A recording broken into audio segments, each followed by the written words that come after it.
Hello. How are you? Are you having a fun time at H2K2? This is probably one of the most fun cons I've ever been to. It's been a total blast. Yeah. Has anyone gotten arrested yet? No? Oh, that's too bad. All right. I'm going to talk about some stuff. Some of you who went to PumpCon this, last year may have heard this, a little bit of this talk already. So the new title of the talk is Black Hat Bloc, or How I Stopped Worrying About Corporations and Learned to Love the Hacker Class War. Black hat, of course, means, black hat hackers are what some people call dark side hackers, or just, hackers that don't have any respect for the law or respect for the idea of security. And Black Bloc, for those of you who may not know, is like an activist attack methodology of going to protests and protecting people from police brutality and protecting your anonymity by covering up your face. It's very aggressive and it's a somewhat effective tactic, even though sometimes there's violence, but it's usually police violence. All right, so what this talk is about is kind of looking at how hackers interact with the corporate world and government. So if you take a look at what corporations are, government, it's interesting because this year we're kind of talking about corporations at H2K2, and the last H2K people were talking about government a lot. And if you ask any random hacker here which one's worse, corporations or government, you're going to get a bunch of different answers. And so if you look at what some of the simple differences are, corporations are one of the most perfect totalitarian structures ever known in human history. There's no democratic input in a corporation from outside of the system. There's no, only internal decision making. It has a very strict hierarchy of communication, and it's very hard to get information out of a corporation. And the only sort of legitimacy isn't really a person's membership in an organization, but who has the most money, if it's a stockholder or whatever.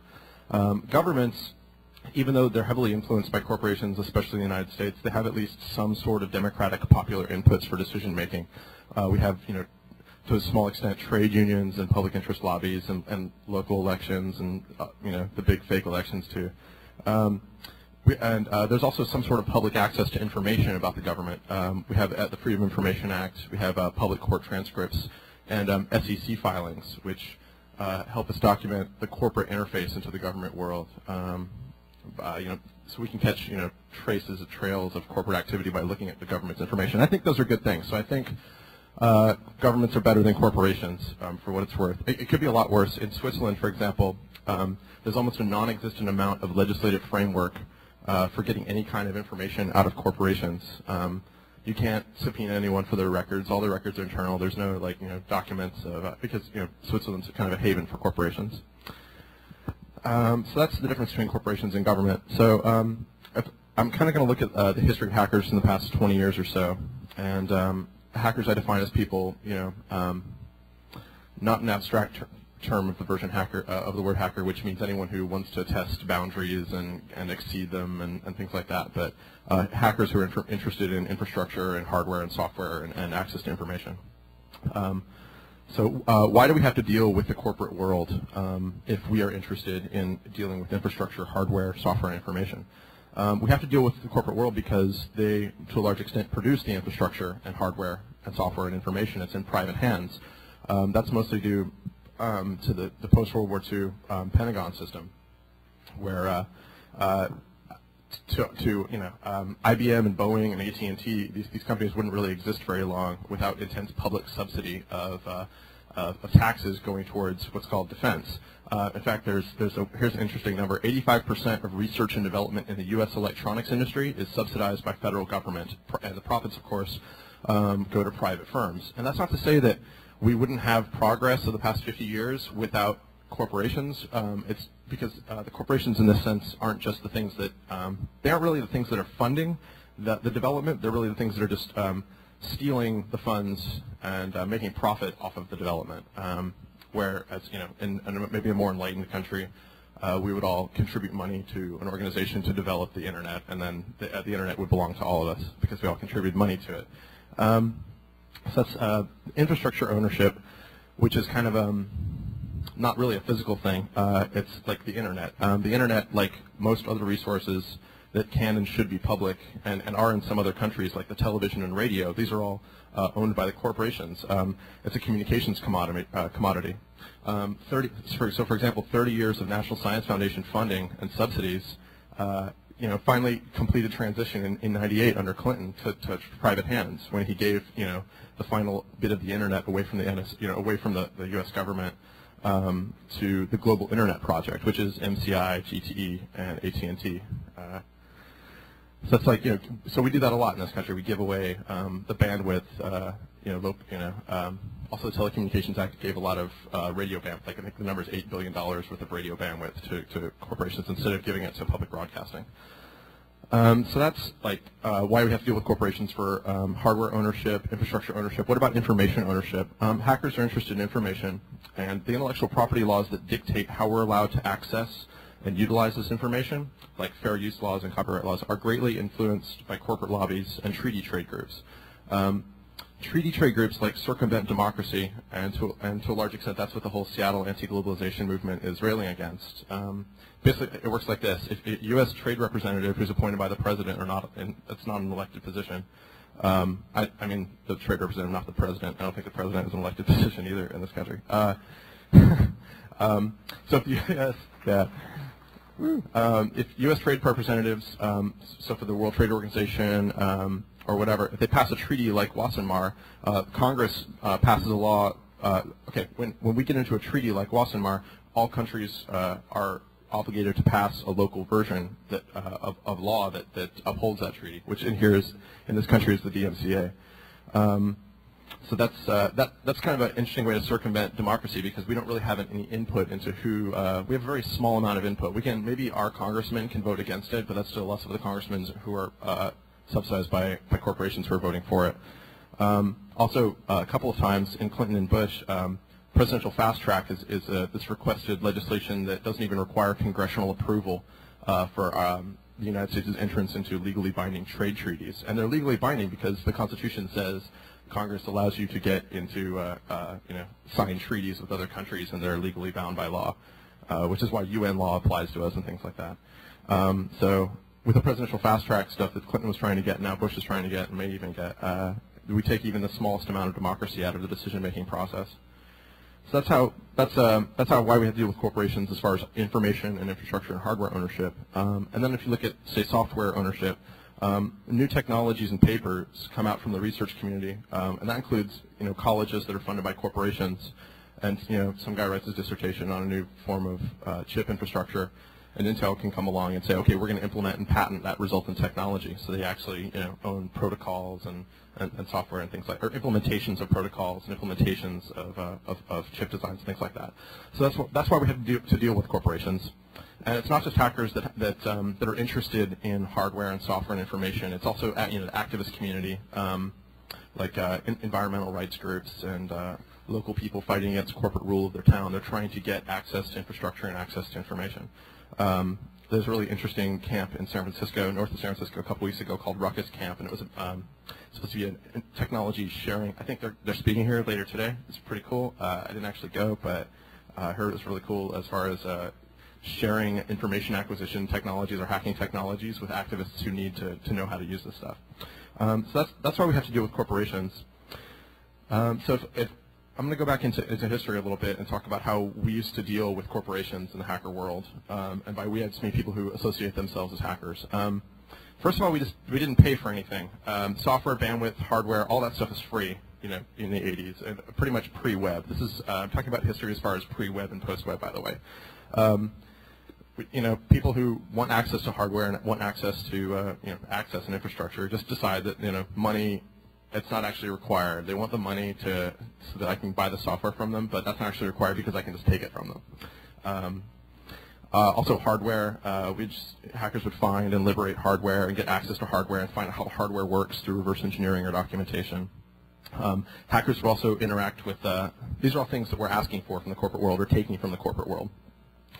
Hackers would also acquire bandwidth or infrastructure, meaning penetration for access. Getting new information from people's networks, from corporations' networks, and of course using the infrastructure and bandwidth for social constructs like interaction with others. and bragging rights. So we're using these corporate things. And then also, of course, software.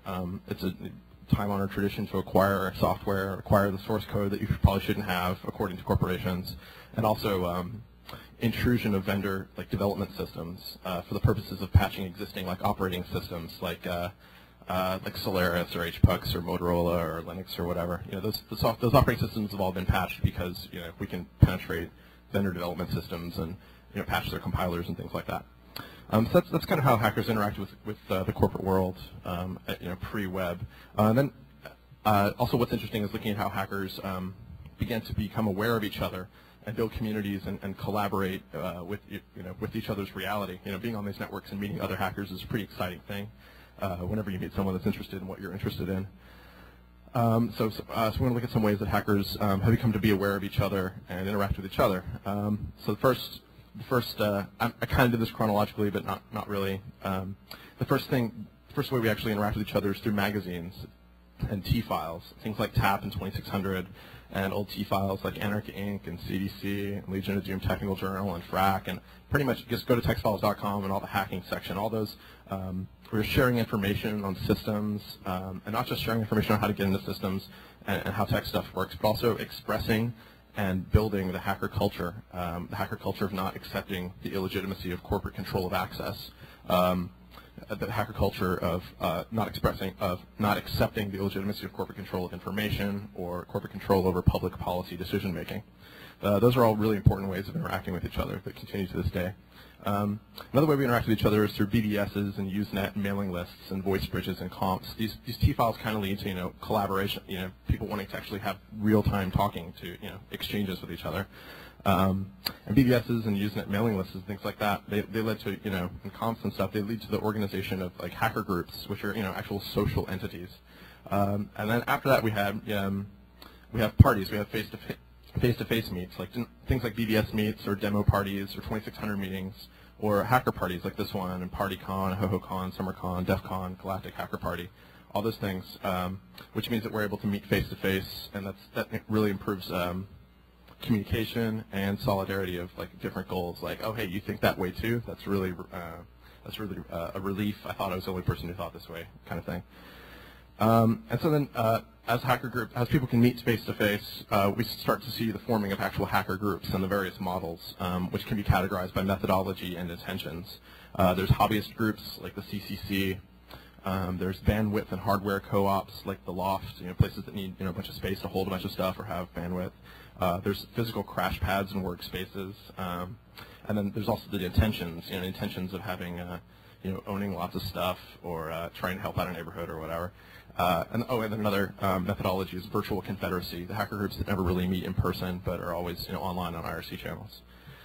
And all these things kind of build on top of each other to make what I think is a really beautiful social art of individuals and hacker groups interacting with each other. And hacking becomes not just a tool for information exchange and liberation, but as an expression of a person or a group's creative aesthetic. There's collaborative coding and pranks and things like that. There's lots of wonderful T-files that are just people dumping each other's mail spools and having huge fights and stuff like that. I love that stuff. It's great. It all contributes to living through a peak experience and making life very interesting, not boring. So that's kind of how the pre-web the hacker world related with each other and started to grow and related to the corporate world. So let's take a look at some of the government responses to these hacker interactions within themselves and to corporations. First things first, raids. Sun Devil, BBS is getting raided, like Ripco and Illuminati Online. Cons getting raided, like HoHoCon, PumpCon, Pentagon 2600 meeting. DC 2600 meeting, the Pentagon Mall or whatever. People's lives ruined, government coming in, people going to jail for sharing information based on a phone company or corporate evaluation of the private information in question, and if it's worth anything. Like the hyped up charges on the E911 bill, that the E911 text file that NIDOF got busted for. So that's one interaction the government had with us. Another interaction is restrictive legislation, restricting passing laws that restrict controls to access devices, telecommunications in the military lobby saying we need our information to be safe. And another interaction or response from the government world to the corporate world is increased funding for police, FBI task forces, and simple trainings of cops, training of cops by phone companies and stuff. Also increased wiretap capabilities, reduction of privacy, all the standard like police state stuff, which is in some part is a response to the hacker world. And if you look at the corporate responses to the hacker world, into hacker incursions into their legitimate domain of into their of ownership of everything ever, they increased lobbying for intellectual property legislation, and there's an interesting movement in the late 80s and early 90s of the Software Piracy Association, groups like that having monopolistic and intercompany collusion to protect themselves against profit loss. You can't. Eventually, they're able to legislate it's illegal to copy software and things like that. But in the beginning, it's not. It's hard to legislate that software licenses are law or are contracts for being able to use it. So the SPA attempts to legislate and enforce illegal software backups and things like that, and they attempt to enforce arbitrary software seat licenses so that they protect profit loss for corporations so that they can make more money off of software. And this is interesting because it kind of that's your point at the word of security. Everyone has a different has an idea in their head of what security is. A lot of us who write software for personal use take it to mean the protection of privacy of interfaces or communication or whatever. Corporations use it in the same way that Pentagon system planners from post World War II did when they said the word to use for putting taxes into the security industry, into the defense industry is subsidy. It's security, not subsidy. It's security of their legitimacy to power, money, public resources. So the security of their machines is security of their right to access, their right to own the network that was built on public funds. It's their right to own it, so they need the security to protect you from taking it back or whatever. So it's the difference between privacy and protecting the unrightful, the wrong ownership of corporations of all these resources that they've hardware, software, infrastructure that they've taken public funds to create. So in the early 90s, just right when the web's starting to happen, with these raids and the press is becoming aware of the various hacker subcultures, the hacker world is kind of at a crossroads with many directions to go. So here's some of the pioneers in the hacker world that kind of decided where we're going to go. Chris Goggins from Legion of Doom. Yeah, I don't. Is he here? He formed, I think, one of the first real hacker security companies, which is ComSec, and he was in Newsweek or Time or something with mirror shades and was there to get press for being a hacker and offering to secure people's systems. He was really ahead of his time because that's what most security companies are nowadays. But this is it just wasn't right. Chris Klaus, who wrote as a college student, he wrote an automated vulnerability scanner called ISS, which he wrote, grabbed from everyone else's code and said, give me all your exploits and I'll write an ISS scanner. And then he started a company called ISS. He got a lot of hackers to work for him and stuff. So he was another pioneer of kind of using, security tools. Also, Dan Farmer, who wrote Satan. Mindvox and The Well were kind of other hacker pioneers. They're BBSes. They were kind of cashing in on the BBS technology that was, kind of hacker developed, and the attitude of online communities. I mean, everyone has online communities now, but these were, kind of seminal online communities along with Usenet and other local BBSs. But these guys were able to, they started kind of small ISPs, and they started the ball rolling of hacker culture as expressed in, magazines like Mono 2000 and the hyper-capitalist magazine Wired, and eventually like Fast Company and things like that. They really started the ball rolling of like, write lots of articles about this cool BBS community, which has a lot of attitude, and it's a bunch of hackers and things like that. That's kind of selling the culture of hacking. Another kind of seminal pioneer would be like HackTick from Holland, Becoming Access for All, which is kind of pioneering in becoming a non-corporate ISP, really, or non-corporate ISP, bringing public access to Holland, and also lots of other local, U.S. ISPs like Pubnix and Telerama from Pittsburgh and things like that. So those are some other pioneers. Also, there's technology, which hackers pioneer. Technology like BBSes like Waffle and stuff like that put entire countries online via UCP onto the internet in the late 80s and early 90s, and also hacker technology like IRC. So this is kind of a photostat of like what the world, where we could go. We could, we're writing lots of software. We have lots of interactions with the corporate world, like little baby steps towards this and that. So many new beasts are born of these specific hacker interactions and proliferated. From these times comes the open software movement, peer-to-peer communication, the security industry, and public ISPs. So now it's post-web. It's the late 90s in this history, not now. And everyone's trying to make money off the internet and software.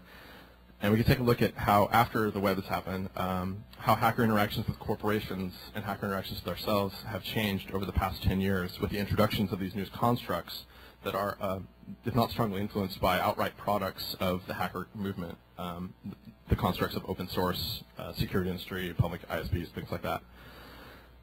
So one of the biggest, I think, one of the most important hacker interactions with the corporate world is, it's kind of a shift from piracy and liberation of things to like dollar bill y'all, kind of like get your cash money made.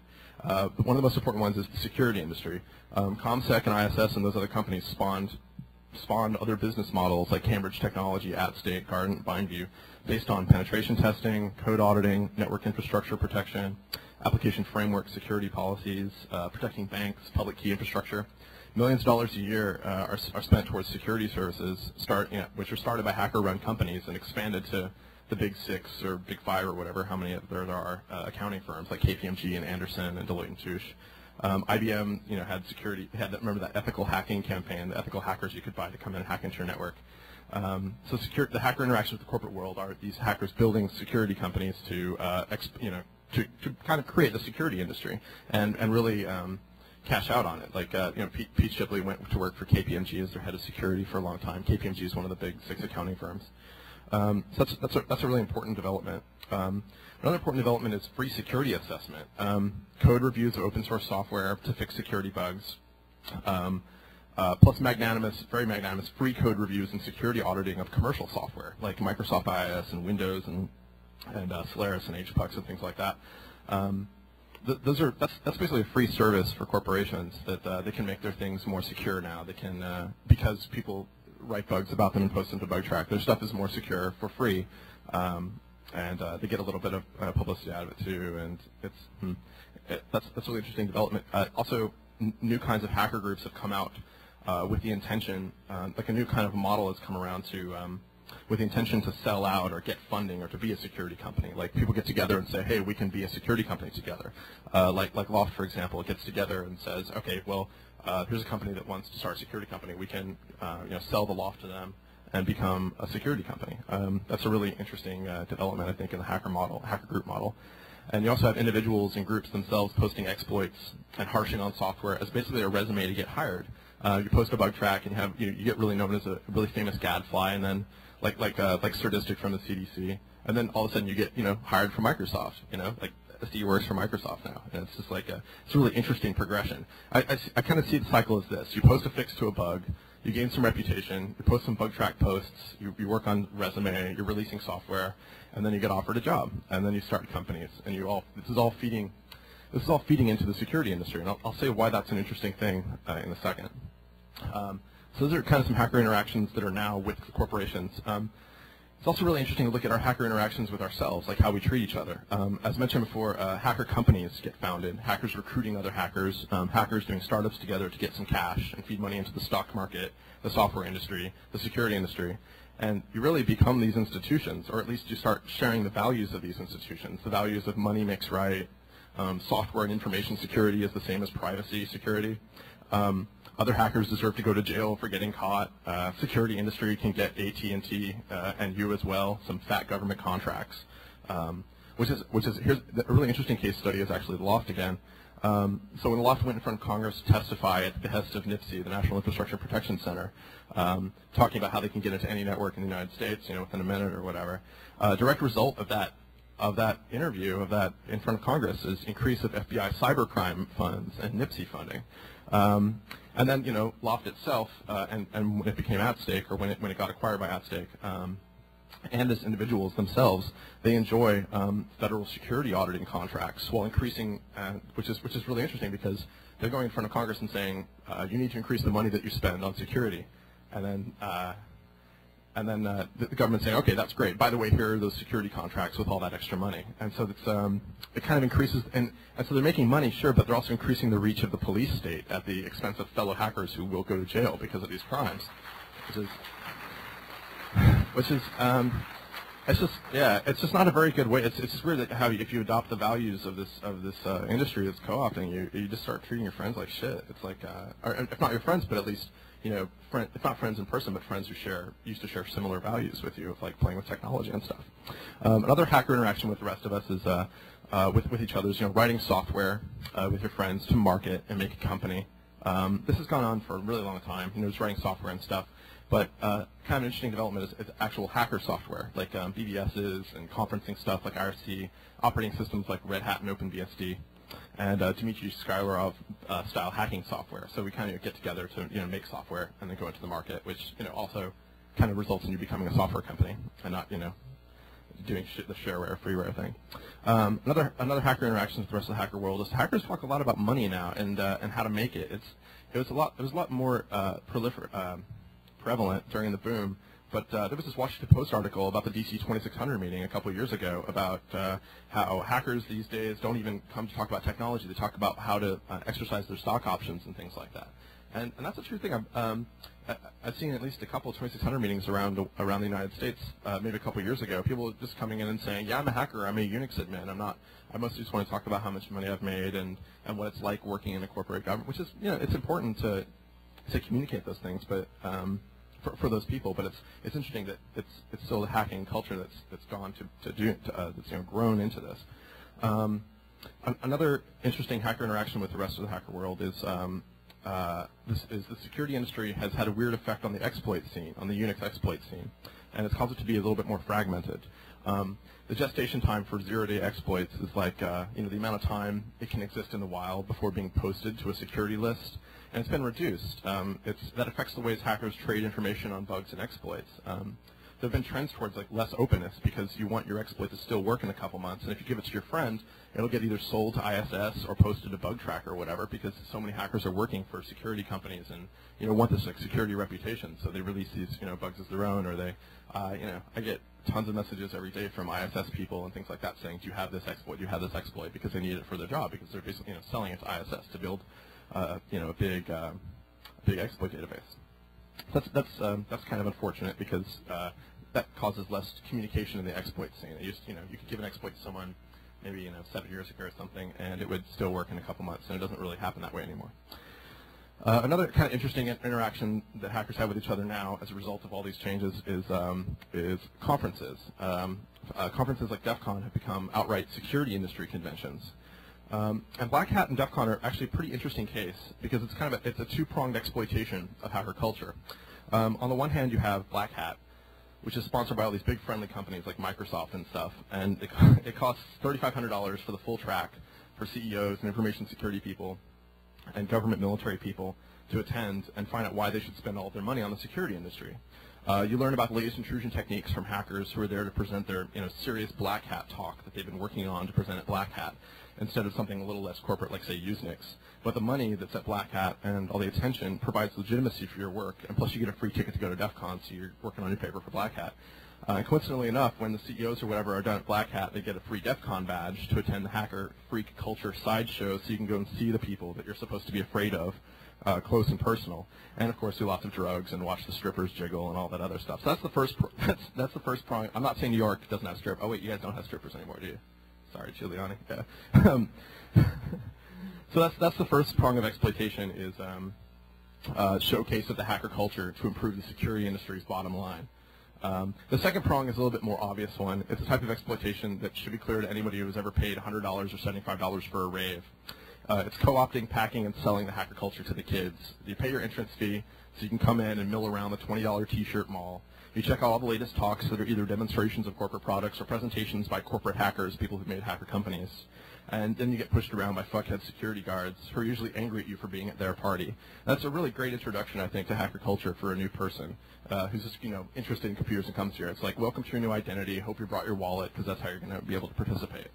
And by the way, Jeff Moss and his friends make a shit pile of money off the whole thing, and So they all get paid, and they get to do lines of DMT off of strippers' tits, and it's a great weekend in Vegas.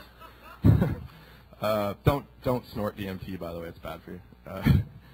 Which is, of course, why most people either go to Vegas because all their friends are going to be there and avoid the con entirely, or they boycott it entirely, as a lot of people are doing this year. I heard, except it's not even possible to. I think this year they're not allowing people who are just in town to even come into the hotel. The entire hotel's cordoned off for the con, so you can't even come in because they don't want strange people coming in and getting into their party, I guess.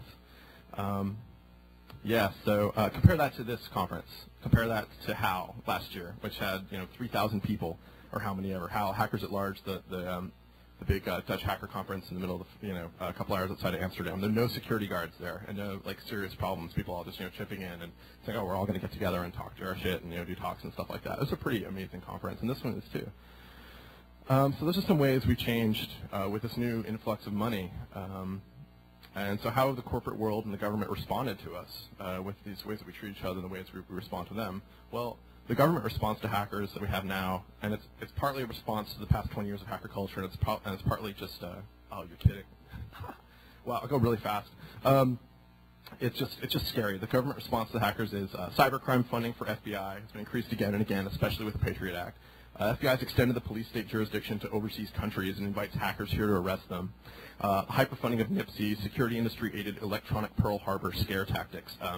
George Smith, who writes a newsletter called Crook Newsletter, has a really interesting watch. He's a really diligent guy. He watches all the instances of the word electronic Pearl Harbor and like references to that computer virus that was in a printer that was sent to Iraq, which is just totally fake and totally false, but people still report it as valid fact and are very terrified of electronic Pearl Harbor. Reduction of privacy. It's easier to get a wiretap. That's another way the government's responded to us. And intellectual property treaty negotiation power has been delegated almost wholly to trade groups. And then we also have things like copyright, criminal suits for copyright infringement. So that's a really interesting way that government's responded to people who, like us, who are interested in access to technology and access to hardware and software. And the corporate responses, well, first things first, they recognize security as a valid big industry. Accounting firms, IBM, Microsoft, lots of people cash out and make millions of dollars a year on this. They also semi-embraced open source world, funding important software like Red Hat, which makes some hackers very, very rich, so they can fly to cons and read Slashdot and purchase cool gadgets. But they also kind of end up adopting the values of these corporations, as mentioned above. As I mentioned earlier, they also get wonderful capitalist values like I'm smart, so I deserve more. Other people can be taken advantage of because they're dumb and they don't know how to use computers, as opposed to fighting against the oppression and illegitimate power of corporations with their money. Corporations have formed international trade groups to protect their intellectual property rights outside of the democratic realm. Laws like NAFTA and groups like WTO. Treaties like Wassenaar also, they require local laws passed under the DMCA here to restrict reverse engineering of their profit-enforcing technology. So they can't really legislate the right to profit. You can't really legislate you can't legislate that you can't fast forward through a commercial on your own custom DVD player or circumvent that regional code, but they can legislate to take away your right to figure out how they work so that you can go to jail for making your own.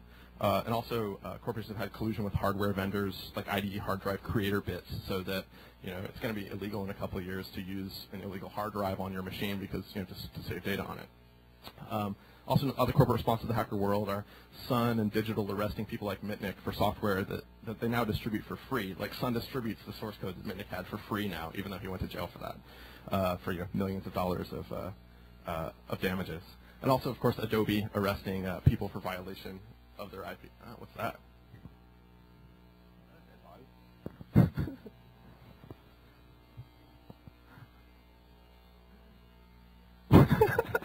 Thanks. Another corporate response is Adobe arresting people for violation of their intellectual property, and they can't even drop the charges even if they wanted to because it's a criminal violation of the DMCA, not a civil case against SkylerOp. So I'm going to wind it up now. I don't really believe in experts. I'm definitely not an expert, but I think that everyone here can be an expert in your own reality, and if you pay attention to the world around you and seek out information, you can see all sorts of these kinds of patterns and how they affect people who are interested in the same freedoms and technology that we are. So there are plenty more of these patterns to notice, but let me just summarize my own observations. Since the invention of the web, corporate and government responses to the hacker world and the hacker ideals of free access and speech have been increasingly more violent, coercive, and exploitative. According to the media, hacker responses to the world at large are falling more into line with capitalist motivations and accepted corporate government doctrine of make some money, attack the U.S. as enemies, etc. And by the way, you know, other countries aren't our enemies. They're the enemies selected for us by the leaders of this country and the transnational corporate masters. We hate Iraq because, yeah. Yeah, totally. We hate Iraq because we couldn't exclusively develop their oil resources. You know, we couldn't shut out France and Russia. The World Court is our enemy because they condemn our invasion of Nicaragua. Brown people of the world are threatening our security by demanding control of their own local resources in Nicaragua, Afghanistan, Guatemala, Haiti, and the list goes on. So just don't buy into that shit about we have to attack the U.S. as enemies because it's the enemies of the corporations that elected your leaders, or our leaders. So also since the invention of the web, the development of the military-industrial security complex has happened. Information is developed by corporations and governments or acquired from university student feces, threatened by hackers. The information is threatened by the hackers or non-U.S. corporations and governments, secured by the hackers in the security industry, and money is made and police state power is extended, which is important because our population is increasingly growing poorer and poorer as wages go down and job instability makes corporate stockholders richer and richer. So we need more prisons and police to make sure they don't get out of line. So the security, you know, industrial military complex is helping that happen. It's also interesting because the security making prisons helps corporations. Making prisons and high-tech industry, like things to monitor people, cameras for prisons, like new high-tech state-of-the-art prisons, really also spurs along the security industry or high-tech industry. They get to make new interesting things like eyeball scanners and shit like that.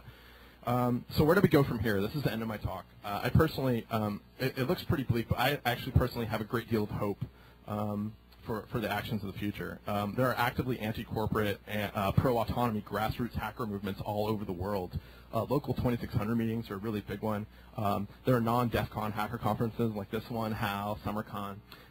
Andy Mueller-Mon is a representative on ICANN now, and that's actually really important for how we actually, having a hacker mindset in on how we actually access information. Having some input on how we actually access information around the world. And there's, of course, anti-DEF CON actions every year, so make sure you go and, like, mess up the con. So also along the hope of where do we go from here, from the ILF, the Internet Liberation Front in '95, who had a big manifesto to, like, get rid of the corporate control of the Internet, to the post-dot-com bubble, hackers are going against corporate interests and are helping to support activist groups like Ruckus Camp and Indie Media, and they're also supporting artists and making hacking a tool of activists as well as a tool for activism as well as a tool for aesthetic expression and creativity. Technology, another reason we should have hope is technology is on our side. Reverse engineering is a reality. Profit and scarcity can only be legislated for so long. John Gilmore's What's Wrong with Copy Protection essay says that companies valuing profits over the elimination of scarcity is very, very dangerous and can't last for much longer. 3 more bullet points, I swear. We have fought for, another reason we should have hope is that we fought for our rights against those with illegitimate power for thousands of years. We no longer live under divine right monarchies. We fought for civil rights. The past 100 years alone in this country have brought great advances. There's a 5-day work week now. There's collective bargaining. There's a franchise to vote that women have. The current state of repression that we have is a response to these great advances in liberty and autonomy. In 1962, Kennedy bombed Vietnam with no public outcry. In '82, Reagan faced huge public opposition to his Grenada invasion. And here in 2002, there are active anti-war dissent voices that the government has to respond to by hyping up security threats. And that's very hopeful. And of course, the security threats injects more money into corporations. That's, I have a lot of hope for that, for all the, increased repression. It's kind of indicative of what they're afraid of. Another thing we can do is keep attending hacker cons. Fuck corporations, recognize liberty's enemies, they're ours too. Remember why you first got into technology and freedom in the first place. I was just downstairs playing ladder on a K-Pro 2 from like 1979 or whatever. That's the first computer I was ever on. It was just like such a glee for me, like remembering being a kid and playing on that. It's so much fun. Thanks a lot for whoever brought that. Why you got into computers in the first place, fucking around with your friends on machines, exerting your free will, modeling a world by programming that reflects your own creative aesthetic sensibilities. Fuck the elite mentality. Just because we can all get around the laws and not get caught doesn't mean we should sit idly by while others do. An injury to one hacker is an injury to all. My final words are ignore the laws, steal software, pirate shit, take the access back. All developed on public funds, bring it back to the public. So things you can do, provide free technology to co-ops, learn to weld, make some fucking robots. Communicate with the world. Refine your worldview. Make friends. Don't let them force you into being alone. Steal from corporations for a living. Support your local communities however you can. Free cell phone, free wireless, whatever. Just give it to them. You can do it. Go to DEF CON, hack the shit out of it. Down with the security industry. Organization is the most important thing you can do. Talk to as many people, hack shit up, and ask yourself if there were no computers, what would you do for a living? The end. Thanks.